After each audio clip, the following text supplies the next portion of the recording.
Fala minha tripulação maluca! Sejam todos muito bem-vindos de volta ao canal mais insano de One Piece. Hoje a coisa vai ficar séria porque vamos conferir juntos o capítulo 1145 do mangá colorido, completinho de One Piece, e te garanto, tá simplesmente de arrepiar. Mas ó, antes da gente cair de cabeça nessa aventura, bora mandar aquele salve mais do que merecido pros nossos apoiadores lendários, um abraço apertado pro Braicon, o Trovador dos Mares Soneto dos Montes, o Firmeza Edmilson Paulino, o Mestre dos Cifrões Monetização e ele, o bravo e fiel Lucas. Valeu demais por estarem sempre conosco, vocês são o verdadeiro espírito da tripulação. Então vambora que agora o bicho vai pegar em Elbaf, a terra dos gigantes. O clima tá tenso porque o pessoal tá à procura de carne. Sim, carne mesmo, para alimentar ninguém menos que o Príncipe Loki. E adivinha o que eles encontram no caminho? Um dinossauro brilhante, meu parceiro, isso mesmo. Um monstro pré-histórico que parece ter saído direto de um sonho do Brook. E quem tá liderando a caçada é o gigante parrudo, conhecido como Galagolberg, que sem enrolação já parte pra cima do bicho com seu escudo gigantesco em mãos. Ele ainda resmunga alguma coisa, mas não perde tempo, protege o escudo e bam, o dinossauro revida com tudo. Enquanto isso, mais ali pro lado, Sanji e Zoro já estão preparados, só esperando a deixa, e aí do nada o Sanji toma a frente com toda a sua elegância e dá o bote. Ele não mata o Zoro, viu? Nada disso. O que ele faz é pular direto pro dinossauro e Shazam mete um corte preciso no peito do monstro. Depois disso, ele sai de fininho deixando o bicho tombado no chão, e como se não fosse o bastante, Sanji solta aquela dele. Esse dinossauro vai virar banquete, é maior que gigante e ainda por cima é uma iguaria rara. Já o grandalhão Goldberg garante que tá tudo pronto, os utensílios, os ingredientes, tudo ali na sua caixa de armazenamento. Ele até manda um recado pro Sanji: pode usar tudo, chefe. Hoje o banquete é digno dos deuses do mar. E é por isso que o grandalhão Goldberg tá sorrindo daquele jeito esquisito, mas ó, quem tá desconfiado de tudo é o nosso espadachim favorito, Zoro. Ele fica intrigado ao observar o escudo do Goldberg e manda aquela pergunta afiada: por que essa coisa tá viva, hein? Aí o Goldberg responde todo sério, dizendo que essa arma viva nasceu quando o pai dele enfrentou a Big Mom em uma batalha mortal. Zoro arregala o olho e solta: ah, então é tipo aquele tal do Zeus. Goldberg se surpreende: você conhece o Zeus, o cara é da alta classe. Mas Zoro ignora o comentário e começa a lembrar da Nami Navegadora. Segundo ele, ainda era novinha naquela época. A conversa então volta para o Príncipe Loki, que tá com um ar misterioso. E aí é citado algo chamado As Noites Solitárias. Rod, um dos aliados, comenta que essas noites foram criadas por Loki. O próprio príncipe admite que é verdade. Então Rajudin, sim, o gigante da antiga tripulação do bando do Chapéu de Palha durante o arco de Dressrosa, solta a bomba. Talvez ele tenha lutado durante sua jornada pelos países em caos.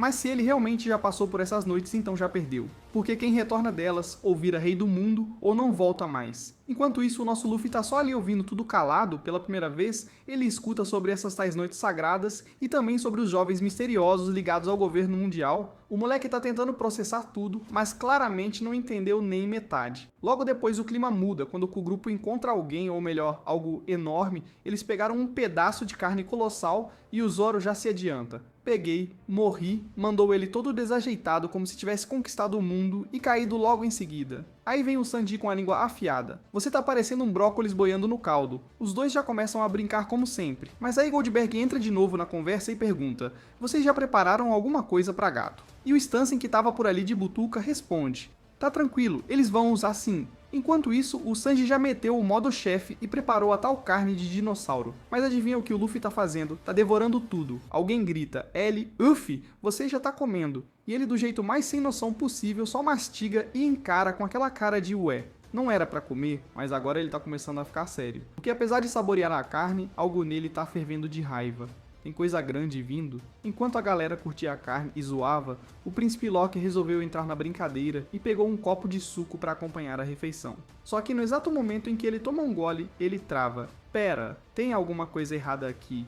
Ele arregala os olhos. Luffy, sem entender nada, pega o suco também, mas ao invés de refrescar, o líquido tá fervendo por dentro. Nesse instante, Loki grita: se afastem, tem algo aqui que não tá certo. E boom, o cara desmaia, caindo duro ali, bem na frente do Luffy. Todo mundo para na hora. O clima de zoeira vira tensão instantânea. Enquanto isso, o Gol-Gord, ou simplesmente Gord, percebe o que está acontecendo e se aproxima do corpo desacordado do príncipe. Sanji, que estava ali só cozinhando, tenta até quebrar o clima, dizendo que o Gord ficou fofo cuidando do Loki, mas logo percebe que o momento é sério. O foco vira pro Zoro, que começa a desconfiar de tudo e dispara. O que aquele garoto estava fazendo? Por que os gigantes estão bravos com ele? Refere-se, é claro, ao príncipe Loki. Então Zoro manda, a promessa que você fez ao Luffy era falsa, né? Mas Loki se levanta ainda fraco e responde, não era isso. Eu só não queria falar sobre o Shanks. Não ainda. Zoro pressiona, então fala logo onde ele tá. Só que o príncipe Loki responde com pesar. Nosso acordo era liberar o Luffy primeiro, mas ainda não conseguimos cumprir isso. Então não posso revelar onde está o Shanks. Mesmo assim, Loki olha pro Luffy com sinceridade e diz, eu realmente queria ver você, Luffy. Porque quando a gente é criança, a gente tem ídolos. E você era o meu. Luffy escuta calado, mas solta. Você fala como se soubesse o que eu tô sentindo. Loki abaixa a cabeça e diz simplesmente, eu sei. Aí a tela escurece e um flashback pesado invade a mente. O príncipe Loki, no passado, sonhava em se juntar ao lendário grupo de piratas liderado por Hax Lissebag. Um nome poderoso, quase uma lenda viva, mas, infelizmente, ele foi rejeitado. Mesmo com todo o esforço, Hax Lissebag não o aceitou. Loki ficou devastado. E foi nesse momento que algo dentro dele mudou. Em uma batalha intensa, o próprio Hax Lissebag, possivelmente um parente ou até braço direito de Lissebag, enfrentou Loki com uma espada gigante. E dizem que essa luta foi tão absurda, tão fora da realidade, que até o lendário Barba Branca chegou a comentar sobre ela. Mesmo assim, Loki não parou. Ele seguiu sua jornada com o coração se tornando cada vez mais duro, mais frio. E foi nesse caminho solitário, atravessando eras e mais eras, que o príncipe Loki se transformou em um verdadeiro pesadelo. Enquanto o caos se espalha, Dory, um dos lendários guerreiros de Elbaf, se reúne com seus bruxos e solta o alerta. Temos muitos inimigos, os esqueletos. Eles parecem as armas do próprio dia. Do outro lado, surgem Gaval e Spawn, avançando com tudo.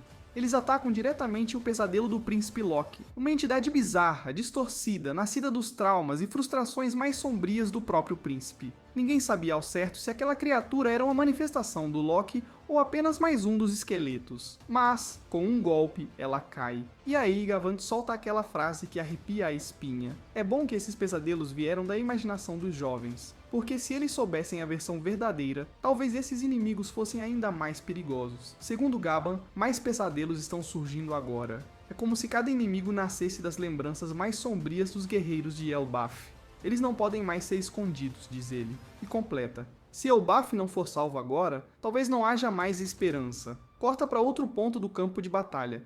O fogo já está consumindo tudo, e é nesse cenário caótico que surgem eles, os bombeiros. Robin aparece em meio às chamas, determinada, enquanto Saul observa de longe, com o rosto tenso. Os bombeiros entram em ação com uma técnica absurda. Puxam água diretamente das nuvens sobre o mar. Um recurso valiosíssimo, quase sagrado. Eles fazem de tudo para conter o fogo descontrolado. Mas no meio da confusão, Fenrir é lançado direto nas chamas. O momento é tenso, desesperador. Ainda assim, os bombeiros continuam, gota por gota, tentando apagar o incêndio. Enquanto isso, os garotos gigantes dormem, totalmente alheios ao que está rolando. Saul fica estático, observando a cena, rindo de nervoso. Os bombeiros tentam se justificar, dizem que estão fazendo o máximo, mas os garotos estavam muito perto das chamas. Do outro lado, Summer e Gunko observam tensos, esperando o pior, e então surge Jinbei. Ele aparece do nada e dá um salto gigantesco, atravessando o fogo em um movimento desesperado. Dory e Brugge berram. O que ele tá fazendo? Ele vai morrer. Mas o mais chocante é que até os homens das chamas, os próprios inimigos, gritam. Eles estão tentando o que podem para apagar esse fogo também. A tensão explode. Saul grita. A gente não consegue mais conter isso, os garotos vão se queimar. E então, bum, uma explosão colossal de água surge do nada. Um jato cristalino, poderoso, varre todo o cenário em direção ao foco do incêndio, uma última tentativa desesperada de salvar o que ainda pode ser salvo. E de dentro daquela onda surge ele, Jinbei, o Cavaleiro dos Mares, o tritão mais leal de todos. E por um momento tudo para. Até os bombeiros comentam, com respeito nos olhos, esse aí é o Jinbei. Ele é bom demais. A onda que ele lançou não só apagou o fogo, como salvou as crianças, impedindo que dessem um passo sequer em direção às chamas. Foi um movimento preciso, corajoso, heróico. Lá de longe, Gollum observa a cena, impressionado. Ele murmura, quase sem acreditar. Esse é o verdadeiro poder. O poder de quem protege sem hesitar. Do outro lado do campo, os guerreiros de fogo, Saul e Robin, finalmente respiram aliviados. O incêndio foi contido, as crianças atravessaram o inferno e saíram ilesas. Dory e Brody comemoram, gargalhando como crianças. Esses garotos são incríveis. Mas os bombeiros, com humildade, respondem: não é só isso, ainda há muitos que podem morrer nas chamas dos gigantes. A batalha ainda não acabou. O foco volta para Jinbei, que roubou a cena com sua onda de salvação.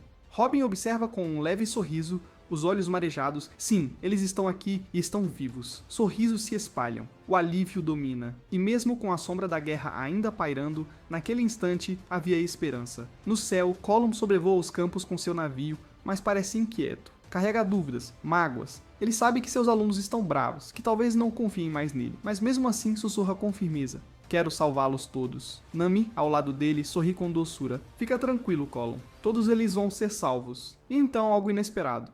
Gunko. Ele surge do nada, pousando com força no topo do navio de Colum. Todos se viram surpresos. O olhar de Gunko é sério, determinado. Não acabou. Ainda há muito pela frente. E é isso, pessoal. Chegamos ao fim do capítulo 1145. Versão completa e colorida. Que jornada, hein? Emoção, luta, superação e, claro, momentos de arrepiar. Mas antes de encerrar, bora mandar aquele salve mais que especial pra galera que fortalece o canal todo dia. Salve pro Mateuzinho, Israel Rocha, Guilherme, BenTV Vermelho. Se a gente não errou o seu nome, haha. BT Animes e, claro, e também para o Etéreos. Valeu demais, família. Vocês fazem parte dessa aventura com a gente. Se curtiu o vídeo, deixa o like, compartilha com a tripulação e se inscreve no canal se ainda não faz parte da nossa jornada. Se cuidem, fiquem com Deus. E a gente se vê no próximo capítulo.